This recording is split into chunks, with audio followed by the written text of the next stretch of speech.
Warning: the following video contains explicit language which may be offensive to some viewers or inappropriate for children. The content within this video is intended for mature audiences only.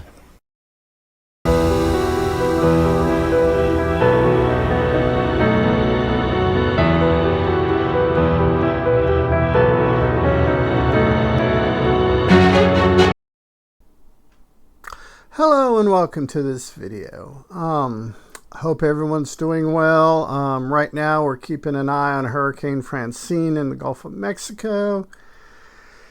And depending how she tracks, there may or may not be an interruption in uploads on my videos. So hopefully it keeps its projected track, and Louisiana gets to have fun with Francine and we miss out. So I'm adjusting the camera. There we go. We are getting into some more black tapes. We're at The Devil's Door, episode 6, season 1. We're doing good, having fun, chilling, being spooky. It's gonna be Black Tapes is going to be really good when we hit October. It's going to be appropriate. So, without further ado, let's get into this bad boy. Sorry? How did you get in here, in this room? Through the door? Yes. And how did you get into this building? Through the front door. Good. So you know how doors work. Yeah, she's probably got a good handle on doors. I'm just kind of guessing. I mean, I have a decent enough handle on doors, but probably not as good as her. If you would rather talk some other time, I could... He doesn't like him. Who? He doesn't like him. Okay, getting a little cryptic there on us. Him? Do you mean Trent? Who doesn't like him? Who's he? He doesn't like you either. He doesn't like people that ask questions. Or prayers, or, just probably people in general. Who doesn't like me? Go ahead. Ask the other thing. What? Ask what you came here Ask the question. to ask.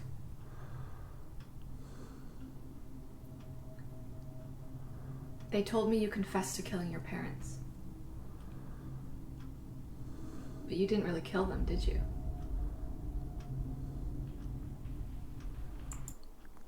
That silence is just, ugh. They're coming to tell you about Trent. What?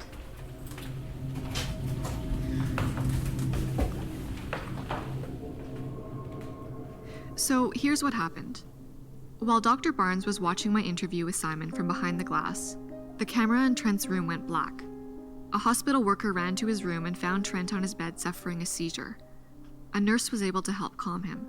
Behind his door, again, the symbols and numbers. This time the pentagram with the 2 circles was bigger, almost 6 feet tall. Yeah, that's huge. That's big. Now, if it's 6 foot tall, that would be diameter, not radius, yeah. Nick texted to let me know that Strand was going to meet me at the hospital first thing in the morning. If a strange, enigmatic young confessed murderer hadn't just informed me that his boogeyman didn't like me, I probably would have been excited about the possibility that I may have brought Strand a new black tape case. I'm Alex Regan. It's the Black Tapes podcast. Wow, we're like 30 minutes in and we're hitting another opening or another intro. This is kind of wow. I didn't expect that. Stay with us. Thank you so much for listening to the Black Tapes podcast. If you enjoy our show, please rate and review on iTunes, Stitcher, or wherever you found us. And we'd love to give a special thank you and shout out to our friends at the No Sleep podcast. If you enjoy scary, well-produced stories delivered by one of the best narrators in the business, I figured I'd put these in the credits and I was mistaken. That was an outro.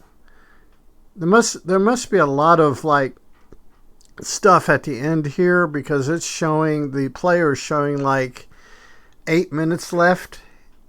So I'm gonna go ahead and pause and play through it and see if there's any more actual show. And if I come back, there'll be more. And if I don't come back, this will be the end. So remember, be a good human, be good to other humans. Peace.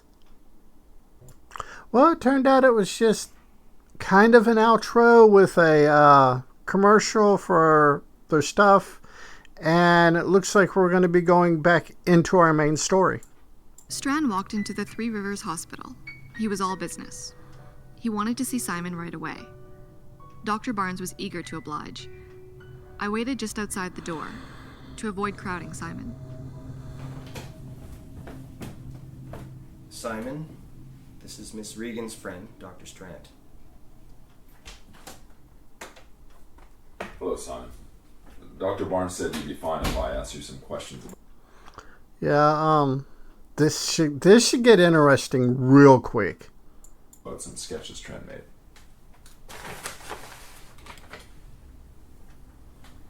Trent didn't draw those. Who did? You know who did. Oh, being all spooky about it. The symbols Trent drew are very interesting, historically speaking. Trent didn't draw anything. You're not interested in history. Actually, I am. Are you interested in Sumerian culture? I don't know where this is going. This is going to be fun. Not really. And Trent? He prays. He keeps me awake. It hurts. I told him not to. Uh-oh. We're getting back into the Trent's head again. It's not every day I meet a young man with such advanced knowledge of Sumerian numerology. You don't believe I drew in that book? But you did draw on your walls. Ancient Sumerian symbols. Very specific symbols. I hope we kind of find out what those symbols mean. Maybe. Dr. Barnes is worried about you. And the other patients here. And what are you worried about, Dr. Strand?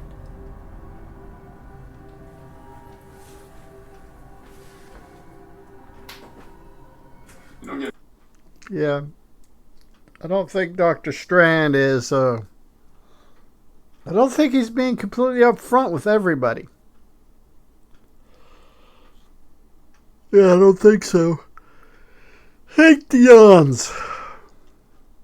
It happens sometimes. It's fairly early in the morning when I'm doing this, and I haven't woken up all the way yet.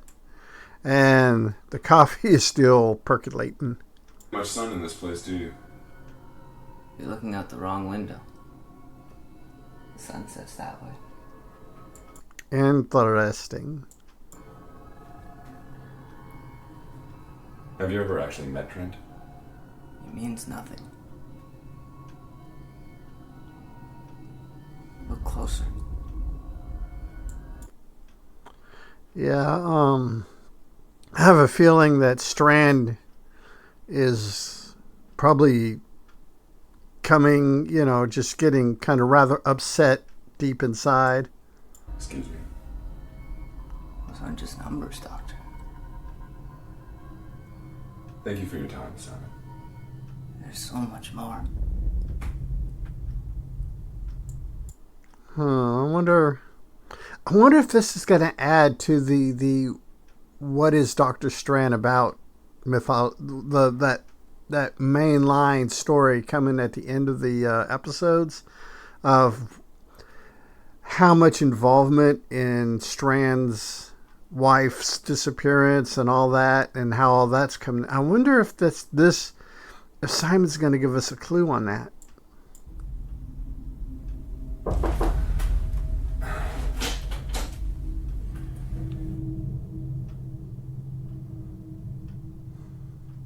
What did Simon have to say? Those symbols are very specific. Someone's knowledge of ancient Sumerian, this type of script in particular, is fairly comprehensive. It's clear whoever drew those symbols had dug quite deeply into sacred geometry and ancient occultism. And, I don't see a mental health institution having a library just, packed full of ancient Sumerian numerology and sacred geometry books. Just a guess. And for some reason, Simon Reese is upset with Trent's conversion to Christianity. You think they've met before? Definitely. Barnes assured me there was no way. It's a big place, and they've both been there a long time. What about the symbols? Simon found a way to get under Trent's skin with something that he knows will scare him. Interesting. But then again, that's how all scare tactics work. Demonology. He could have scared him in a less comprehensive way, though. Those symbols and equations are pretty intense. I think Simon chose these particular symbols and numbers for a reason. These mathematical formulas are attractive as a way of organizing his world. Yeah, math. I suck at the math, so, I'm going to have to take Strand's word for it. Which I'm assuming must be quite chaotic. So, what's the diagnosis? He's a sick kid. You think? That's it? A sick kid? Well, he's slightly malnourished, definitely suffering delusions. He also appears to have an unhealthy obsession with religion, sacred geometry in particular. Interesting. I wonder if Christianity has any kind of sacred geometry within its lore. Yeah, you mentioned that before, sacred geometry. But what does that mean? It's not really my field of study, but I did recognize some of those equations. The symbols are adapted from ancient Sumerian, but the equations are from the Middle Ages. Interesting. And maybe like a fusion or a blending? Dark alchemy, a form of what you might call devil worship. Devil worship with numbers? Admittedly, it is a club with very few members. I imagine so. I can see a political force with strong Christian influences attacking science as satanic or demonic, just simply because science by its very nature is very mathematical. But some people find it fascinating. Did Simon say anything else? He corrected me about the sunset. Okay. He knew east from west. And the drawings in his room were on the south wall. Interesting. Okay. Same thing in Trent's room. The south wall.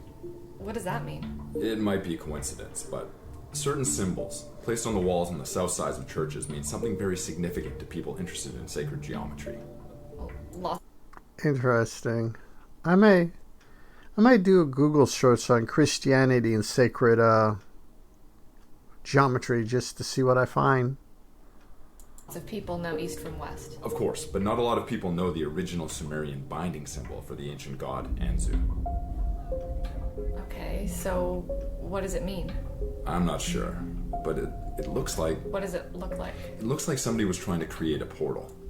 From one dimension to another. Very, very interesting. A portal? To where? This type of portal was popularly known as the Devil's Door, an opening that would allow Satan and his forces to enter our world. Probably not a good idea in this universe, this particular Black Tapes universe. So Simon was trying to summon demons? Singular. Demon.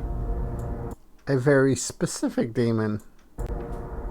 He did seem a bit obsessed with doors when I spoke with him.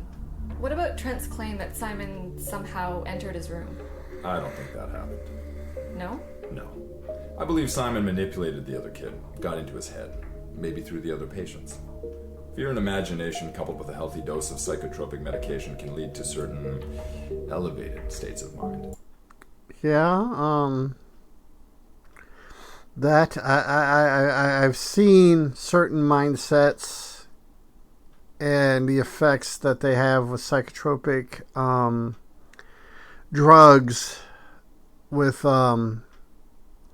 mental health inmates when I worked TDC, and he's relatively correct on that.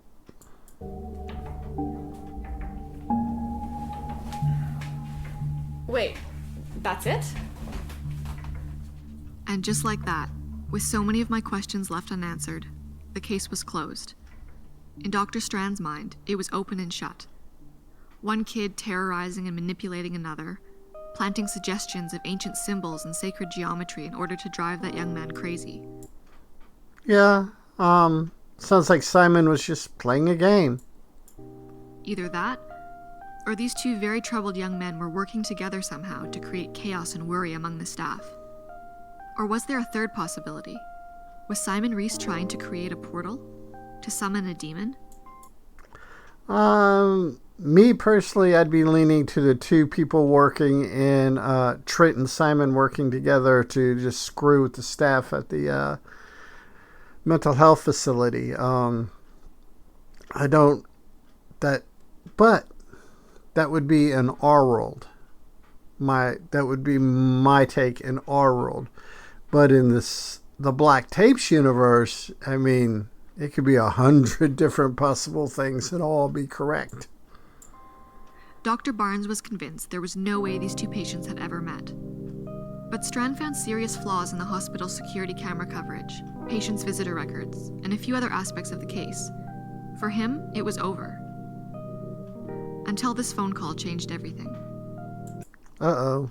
The last-minute phone call. This is a message for Dr. Richard Strand. This is Detective Collins from Los Gatos Police Department. Please call me back at your earliest convenience at 4. Thank you. That's just that authenticity by beeping out the phone number. It's just great. I love when they take the time to do that, to put that authenticity in. Detective Collins was calling because Sebastian Torres was missing. You remember Sebastian from episode 2? The cute kid with the scary imaginary friend?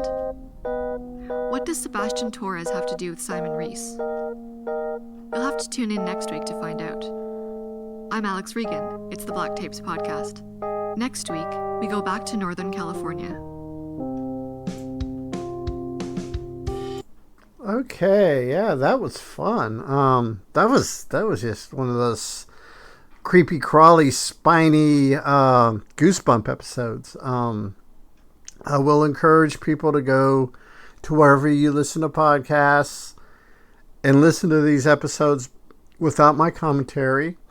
I do enjoy listening to them together and giving commentary, and that we kind of share this whole experience. Enjoy that, but just sitting down and listening to them could be fun. Our next one, we will be starting episode 7, season 1, Cabin Fever. So, until next time, this time for real, be a good human, be good to other humans. Peace. Hey, it's 10 p.m. Do you know where your children are?